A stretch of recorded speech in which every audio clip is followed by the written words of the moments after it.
लूका 14 अध्याय की 25-26 आयत में जब बड़ी भीड़ यीशु के साथ जा रही थी तो उसने पीछे मुड़कर उनसे कहा, यदि कोई मेरे पास आए और अपने पिता और माता और पत्नी और बच्चों और भाइयों और बहनों वरन अपने प्राण को भी अप्रिय न जाने तो वह मेरा चेला नहीं हो सकता। आमीन।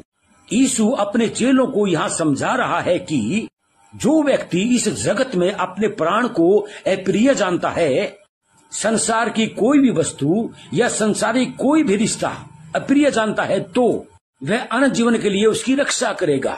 संभव है कि यीशु के पीछे चलने वाले व्यक्ति को इस संसार में अपना प्राण देना पड़े, उसे लोगों की दृष्टि में शायद अपना सम्मान खोना पड़े और वह अपनी संपत्ति गंवा सकता है, लेकिन इसके बदले में उसे यीशु के साथ रहने का अवसर मिलेगा। आमीन। लूका 14 अध्याय की 27 आयत में यीशु ने कहा, और जो कोई अपना क्रूस न उठाए और मेरे पीछे न आए वह भी मेरा चेला नहीं हो सकता। आमीन। क्रूस मृत्यु दंड उठाने की रोमी लोगों की विधि थी। अपराधियों को दो लकड़ी के आर पार एक दूसरे पर स्थित खंबे पर जीवित अवस्था में लिटाकर उनके हाथों व पैरों को बांधकर उन पर कीलें ठोकी जाती थी। इसके बाद अपराधी कष्टप्रद मृत्यु से मर जाते थे। इस रीति से अपराधियों को सिर्फ मारा ही नहीं जाता था, वरन उन पर जबरदस्ती दबाव डालकर उन्हें अपना क्रूस खुद उठाकर मृत्यु स्थल तक ले जाने के लिए कहा जाता था। इसलिए जब यीशु ने अपने चेलों से कहा कि उन्हें अपना क्रूस उठाना चाहिए, तब चेले समझ गए कि मसीह के पीछे चलने वाले लोगों पर सताव और दुख आएगा, क्योंकि बिना क्रूस उठाए सुख प्राप्त नहीं होता। आमीन।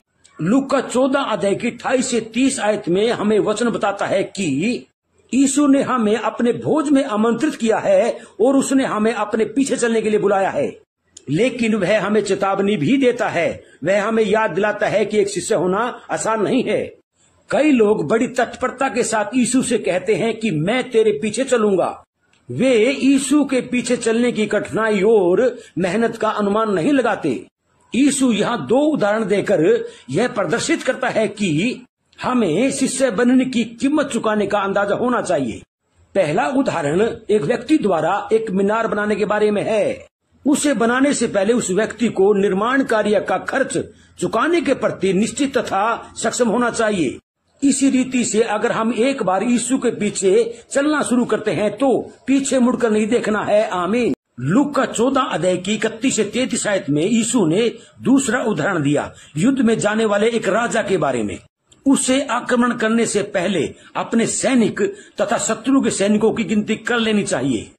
अगर युद्ध में विजय प्राप्त करने के लिए उसके पास पर्याप्त सैनिक नहीं है तो उसके लिए उचित यह है कि वह आक्रमण ही न करे। यही बात मसीह के शिष्यों पर लागू होती है। जब हम मसीह के पीछे चलते हैं तब हम पाप के विरुद्ध, परीक्षा के विरुद्ध एवं शैतान के विरुद्ध युद्ध में प्रवेश करते हैं। हम थोड़े सैनिकों के साथ युद्ध में न जाएं।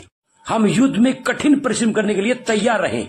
हमें मसीह की खातिर अपना सब कुछ अर्थात अपना धन, आराम, परिवार तथा यहाँ तक कि अपना जीवन खुशी से देने के लिए तैयार रहना चाहिए, अन्यथा हम मसीह के शिष्य नहीं बन सकते हैं। आमीन। लूका 14 अध्याय की 34-35 आयत में यीशु ने कहा, मसीह लोग पृथ्वी के नमक हैं। नमक किसी खाद्य पदार्थ को खराब होने से बचाता है, शुद्ध करता है और सुरक्षित रखता है। हम मसीहियों को पुराने नियम के भविष्यवक्ताओं की तरह नमक बनने के लिए कहा गया है।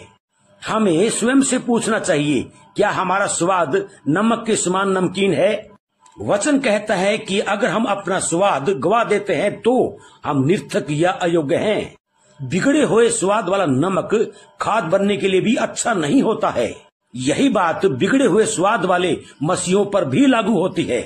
अगर किसी मसीही के पास पवित्र आत्मा नहीं है तो वह किसी तरह से स्वादिष्ट अथवा नमकीन नहीं बनाया जा सकता है।